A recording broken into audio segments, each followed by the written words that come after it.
আমরা এখন যশোরে যাচ্ছি লিচু খেতে। আসসালামু আলাইকুম, নতুন আরেকটি ব্লগে সবাইকে আমন্ত্রণ। হ্যাঁ, আজকে আমরা লিচু বাগানে যাচ্ছি। লিচু তো এখন সব জায়গাতেই পাওয়া যাচ্ছে, কিন্তু বাগান ভরা লিচু খুলনা অঞ্চলে নেই। যশোর, দিনাজপুর আর পাবনাতে লিচু বেশি হয়। দিনাজপুর আর পাবনা যেহেতু খুলনা থেকে অনেক দূরে, তাই আমরা যশোরে যাচ্ছি, যেখানে আমরা লিচু বাগান থেকে লিচু তুলে খেতে পারবো আর দেখতে পারবো। নির্মল প্রাকৃতিক সৌন্দর্য দেখতে দেখতে আমরা পৌঁছে গিয়েছি আমাদের গন্তব্যে। যশোরে আমরা এসেছি সুবহানার পাপার এক প্রাক্তন প্রিয় ছাত্রের বাসায়। তার বাগানগুলা ঘুরে আজকে আমরা দেখব আর লিচু সংগ্রহ করব।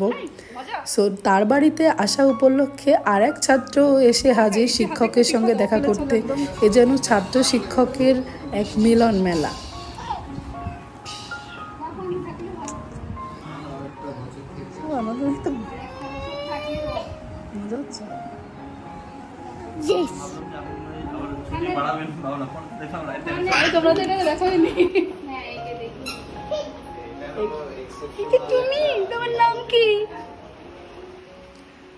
মজার মজার নাস্তা খেয়ে আমরা এখন পুরো বাড়িটার চারিপাশে ঘুরে দেখব। গ্রামীণ এই পরিবেশ দেখতে আমার সবসময় অনেক ভালো লাগে। এজন্য কিছুদিন পরপরই ঘুরে ফিরে আমরা গ্রামের কোনো একটা অঞ্চলে যাই আর সুবহানা আর রিউশিকে গ্রামীণ এই ঐতিহ্যগুলোর সঙ্গে পরিচয় করিয়ে দেওয়ার চেষ্টা করি।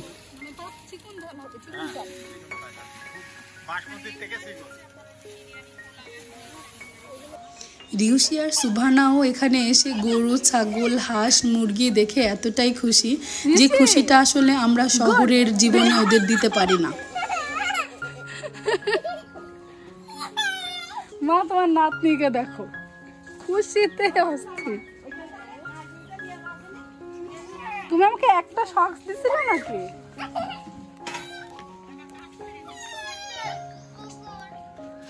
ওই দেখো চিক্স।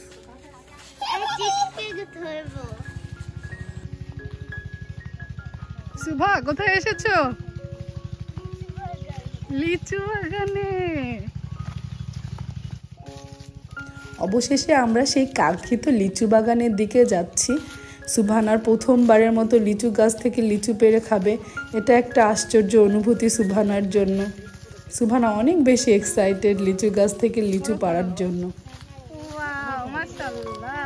আজকে আমি এসেছি আমার 3 মাকে নিয়ে, আমার 2 কন্যা আর আমার মা। 3 জনই অনেক মজা করে লিচু খাবে, সেটাই আশা করছি আজকে।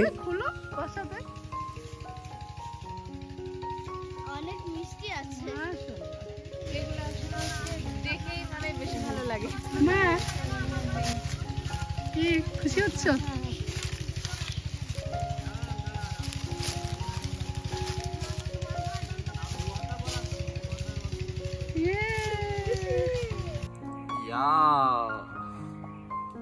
আসি।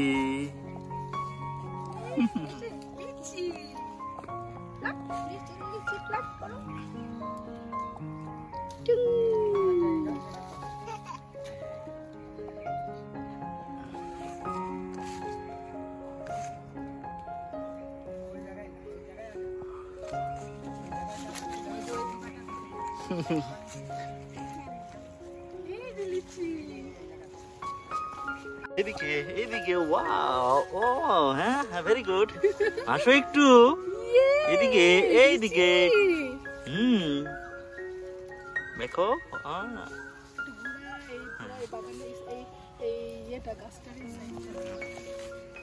লিচি দাও, তোমাকে একটা লিচি দিচ্ছি।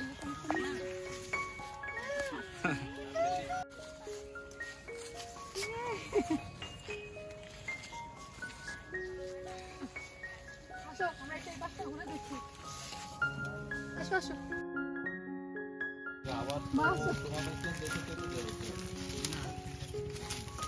আমরা ছবি দিল, ভিডিও হচ্ছে, ভিডিও করো, দাও আমরা লিচু খাই।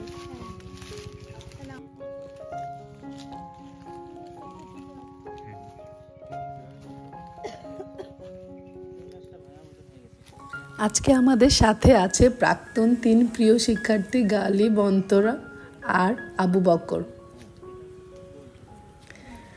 আবু বকর ওর বাগানগুলো সম্পর্কে ওর টিচারকে বলছে। গালিব আমাদের ভিডিও করে দিচ্ছে আর অন্তরা আমাদের সাথেই আছে। ওরা থাকাতে আজকের এই জার্নিটা অনেক বেশি সুন্দর হয়েছে। হ্যাঁ এদিক দিয়ে ওই পর্যন্ত যান, তাহলে এদিক দিয়ে তুমি এখান থেকে না তাহলে ভালো উঠছে নিচে খুব দেখান উপরে কতগুলো। ওয়াও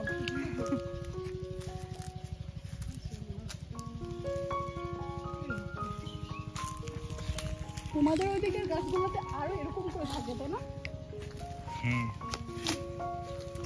লম্বা হওয়ার কি, আমি তো অর্ধেকও যেতে পারবো। কত বছর পরে তোমাদের সঙ্গে দেখা না? অনেকদিন পর।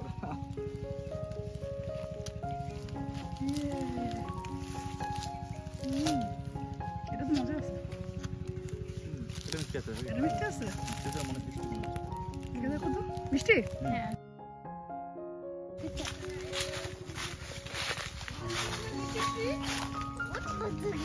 হাই বলো।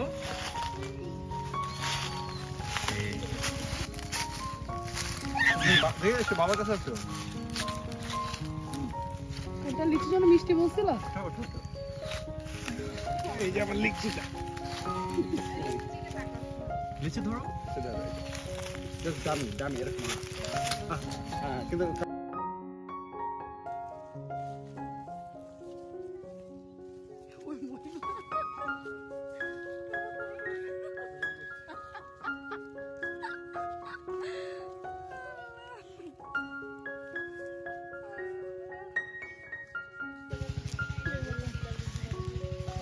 মা কেমন মজা?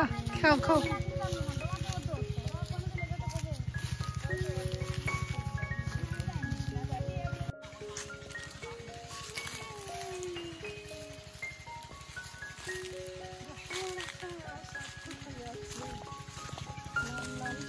আর আমার আনন্দের কথা আর কি বলবো, অনেক দিন ধরে যাই যাই করেও যাওয়া হচ্ছে না। শেষ পর্যন্ত যেতে পেরে আমার আনন্দ আর দেখে কে? আমাকে দেখেই বোঝা যাচ্ছে যে আমি কতটা খুশি এখানে এসে।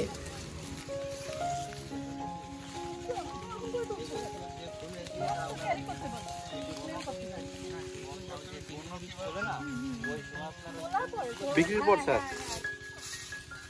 দুহাত ভরে লিচু তুলে সেই ভার আর সহ্য করতে না পেরে কর্তামশাইকেই তাই লিচুগুলি দিয়ে দিলাম। মনে হচ্ছিল গাছ থেকে সব লিচুগুলোই পেড়ে ফেলি। ফল খাওয়ার চেয়ে যে ফল ছেঁড়ায় বেশি আনন্দ তা আমাকে দেখেই বোঝা যাচ্ছে। থ্যাংক ইউ আমাকে ভিডিওতে নেওয়ার জন্য, কারণ তুমি না থাকলে আমাকে ভিডিওতে কেউ নিত না।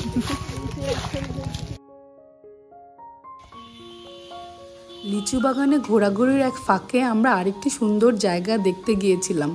এটি এশিয়ার প্রাচীন ও অন্যতম বৃহত্তম বটবৃক্ষর একটি।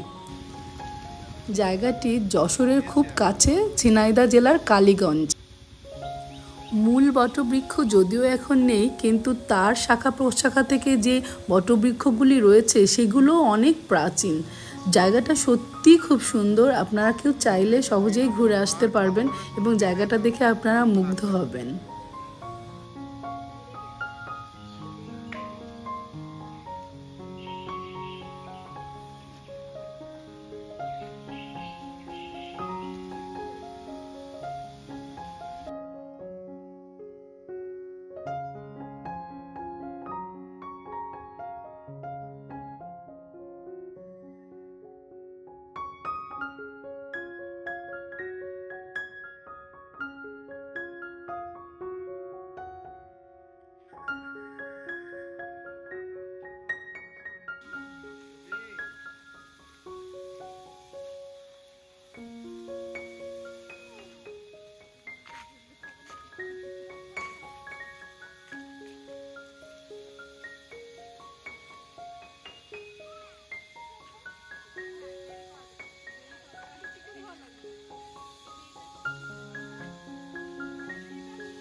এই যে তাকাও তো মা,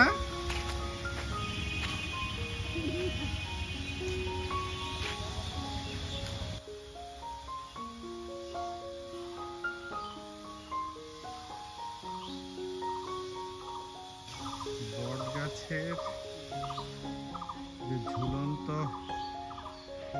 শাখাগুলো শিকড় আকারে যে এরকম রূপ ধারণ করতে পারে, এটা এই ঝিনাইদহ কালীগঞ্জে এসে আমরা এই বটসারক জায়গাটাতে চাক্ষুষ প্রমাণ পেলাম।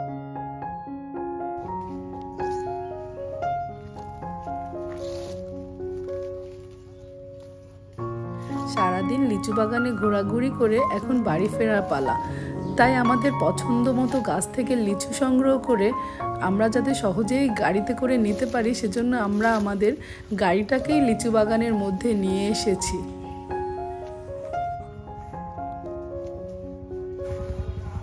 ধন্যবাদ আবু বকর ও তার পুরো পরিবারকে তাদের চমৎকার আতিথ্য আপ্যায়নের জন্য। আর বকর, অন্তরা আর গালিবের জন্য রইল অনেক স্নেহ, ভালোবাসা আর দোয়া আমাদের একটি সুন্দর দিন উপহার দেওয়ার জন্য। ভিডিওটিও তাই আজকের মতো এখানেই শেষ করছি। নতুন ভিডিওতে আবার দেখা হবে। ভিডিওটি দেখার জন্য আপনাদের অনেক ধন্যবাদ। আল্লাহ হাফেজ।